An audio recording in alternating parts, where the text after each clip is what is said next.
Good morning everyone, this is Vaishnavi from Technical Days. We'll update you on the Nifty as well as USD and our technical outlook. In previous trading session, index opened with an upward gap. However, selling pressure for most part of the session led index to close around 8706 with loss of 17 points. On the daily chart, index has formed a bearish candle and it carries shadows on either side representing extreme volatility as well as indecisiveness among the market participants regarding their direction. In previous trading session, Nifty has exactly marked a day low around 8690 levels, which coincide with its previous breakout level of 8680 and as well as its recent swing low of 8688 levels. Hence, from current levels, 8680 will act as a crucial support zone to be watched out.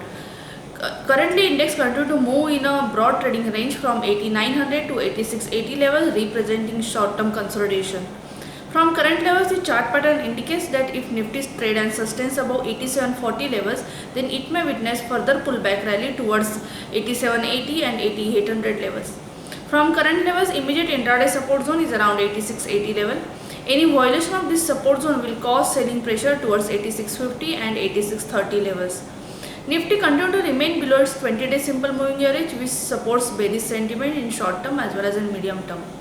On the indicator front, the daily strength indicator RSI as well as momentum indicator stochastic both are in negative territory, indicating further weakness. Some positive bias stock for the day are IDFC, Tata Global, Oro Pharma, DHFL, Hexaware, TCS. Whereas some negative bias stock for the day are Jet Airways, REC, Bharti Airtel, Maruti and Bajaj Auto. Moving to the USD technical outlook, in previous trading session, USD opened with a downward gap and it has remained in negative territory throughout this session. It has closed around 66.48 with loss of 0.24%.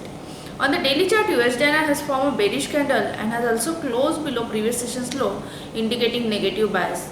With previous session's close, USD has also closed below its earlier swing low of 66.57 levels. Hence, it confirms lower top lower bottom formation on the daily chart as well as on weekly chart, indicating sustained downtrend. USD continue to trend below its 20 as well as 50-day simple moving average, which supports bearish sentiment ahead. For the day, we expect USD to trade with negative bias and below 66.48 levels, it may witness further selling pressure towards 66.30 to 66.10 levels. On the upside, an immediate intraday resistance zone is around 66.55 level. On the indicator front, the daily strength indicator RSI as well as momentum indicator stochastic both are in negative territory and they are quoting below 50 mark, indicating further weakness. Thank you.